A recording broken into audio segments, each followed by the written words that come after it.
Latest chika, Don Bell secretly marriage na? Nga ba? Nawiwindang ba kayo sa chika ng kasal na raw sina Donnie at Belle nang walang prenup agreement?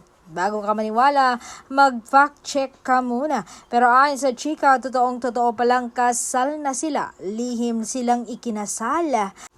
Kaya pala maghihiwalay sila muna as a love team dahil may aasikasuhin sila na importante sa kanilang personal na buhay, sa kanilang relasyon.